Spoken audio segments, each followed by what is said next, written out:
quem coloca a bondade no bom livro. Mesmo que a crença em Deus exercesse um efeito positivo confiável sobre o comportamento humano, isso não seria motivo para acreditar em Deus. Uma pessoa só pode crer em Deus se acreditar que Deus realmente existe. Mesmo que o ateísmo levasse diretamente ao caos moral, isso não indicaria que a doutrina do cristianismo é verdadeira.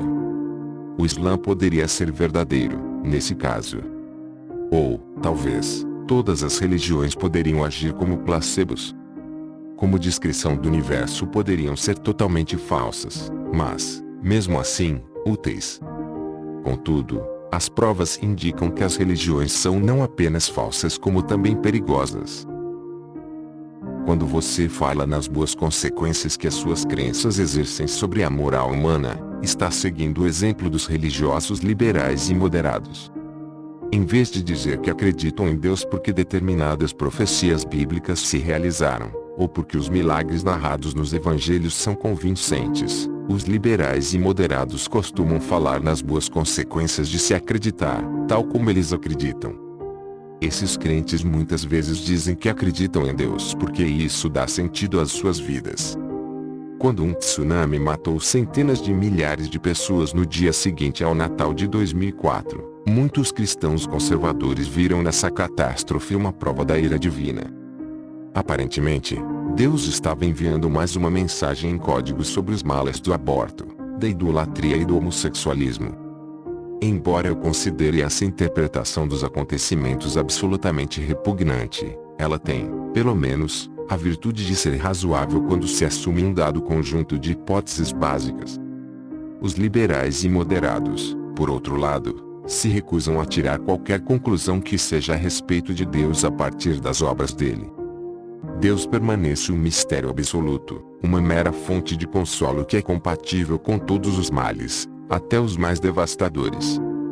Logo após o tsunami na Ásia, liberais e moderados admoestaram uns aos outros para que procurassem Deus não no poder que moveu a onda, mas sim na resposta que a humanidade deu à onda. Creio que podemos concordar, provavelmente, que é a benevolência humana, e não a divina, que fica à mostra cada vez do que os corpos inchados mortos são trazidos do mar para serem enterrados. Se em um único dia mais de 100.000 crianças foram arrancadas dos braços de suas mães e afogadas com total displicência, a teologia liberal deve ser vista bem claramente, tal como ela é, a mais pura falsidade que um mortal possa conceber. A teologia dira tem muito mais mérito intelectual. Se Deus existe e tem um interesse nos assuntos dos seres humanos, sua vontade não é inescrutável. Aqui a única coisa inescrutável é que tanto os homens e mulheres, que em outros aspectos são racionais, conseguem negar o horror implacável desses acontecimentos e julgar que esse é o ápice da sabedoria moral. Assim como a maioria dos cristãos, você acredita que simples mortais como nós não podem rejeitar a moralidade da Bíblia. Não podemos dizer, por exemplo, que Deus estava errado quando afogou a maior parte da humanidade no dilúvio narrado no Gênesis, pois isso é apenas a maneira como as coisas parecem ser, a partir do nosso limitado ponto de vista. E, contudo, você se acha com capacidade de julgar que Jesus é o Filho de Deus, que a regra de ouro é o ápice da sabedoria moral e que a Bíblia não está transbordando de mentiras. Você usa sua própria intuição moral para autenticar a sabedoria da Bíblia, e no entanto, no momento seguinte você afirma que nós, seres humanos, não podemos, de forma alguma, confiar na nossa própria intuição para nos guiar corretamente no mundo. Em vez disso, temos de depender das prescrições da Bíblia. Ou seja, você usa sua própria intuição moral para concluir que a Bíblia é a garantia apropriada da sua intuição moral. Suas intuições continuam sendo primárias, e o seu raciocínio é circular. Nós decidimos o que é bom no bom livro. Lemos a regra de ouro e achamos que ela desfila, de maneira brilhante, muitos de nossos impulsos éticos.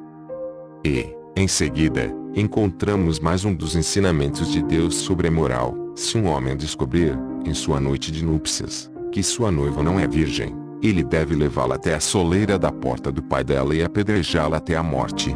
Deuteronômio 22. Se somos civilizados, Rejeitaremos isso como o ato mais lunático e mais vil que se possa imaginar. Mas para isso precisamos exercer nossa própria intuição moral. Acreditar que a Bíblia é a palavra de Deus não nos ajuda de maneira alguma.